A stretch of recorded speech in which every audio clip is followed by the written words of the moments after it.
Joseph, you can't go to sleep feeling like this. I'm sorry for everything, and I know you need space, but I'm here for you. You don't need to feel so lost. Joseph, have I ever told you what my mother was like?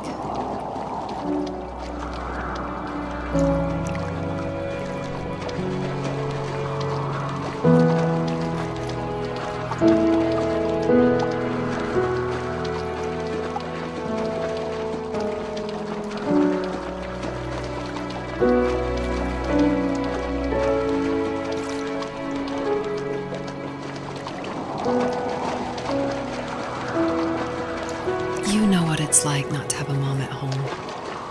And you know how hard that made my childhood. What helped me was watching the birds in the morning before the school bus came.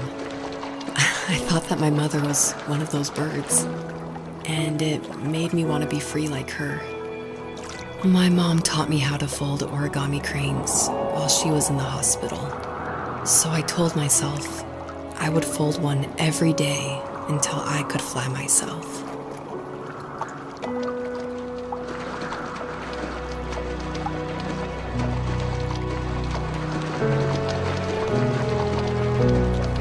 I think we both have always loved animals, and for me that love started with a dog. Sometimes this Rottweiler would come up to our property line and wait at the fence for me, but only once in a while. I was sure to check every day immediately after school, and it usually ended in disappointment. I would even steal money from my passed-out dad just so I could buy these off-brand dog biscuits. Even when she did stop by, she never went beyond the fence. Why was she so scared?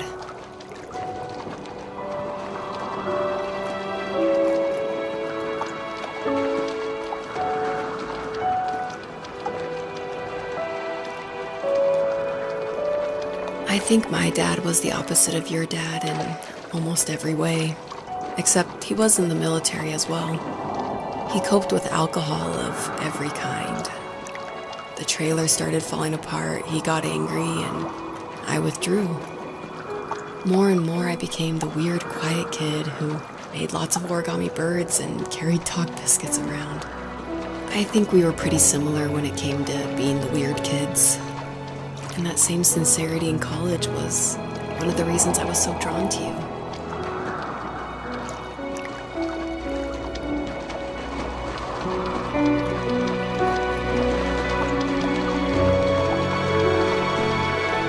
Life got worse and worse, and at one point, I really didn't think I could survive another day with my soul still intact. I had no real friends, let alone neighbors, since we lived in the middle of nowhere. I should have talked to my teacher, but I was scared what he would do if he found out. As I waited for the school bus one morning, I walked around until I found something in an abandoned shed. Something I can't put into words.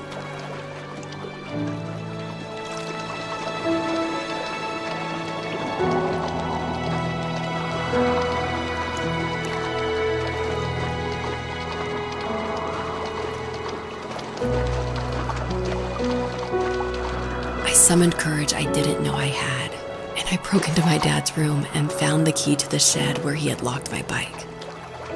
I'll never forget that feeling, of the wind rushing by my ears as the sun rose over fields of wheat. I was flying for the first time. I biked as far as my legs could take me until I found a house that felt friendly, and that felt like home. Those strangers helped me in so many ways. And if it wasn't for them, I wouldn't have found my foster family. And if it wasn't for my parents, I wouldn't have met you.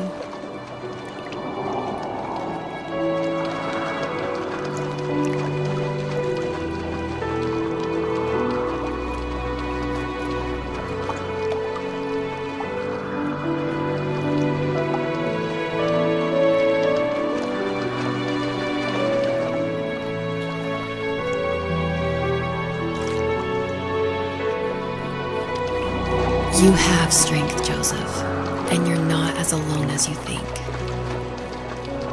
It's all just so pointless. Just waiting for life to happen. It's like having the home I always wanted is cursed out of my reach. The thought of being a parent myself, how could I do that when I couldn't even be a good son?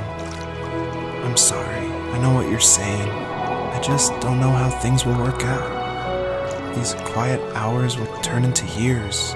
We'll wonder which roads passed us by. Then we'll forge a new road together. Besides, I discovered for myself that one fateful morning where any hopeful road leads to. There may be thorns and mist, but it always leads to the same thing. And what's that? Family. I'm so glad that you're part of my family, Rachel. And I'm glad you're part of mine.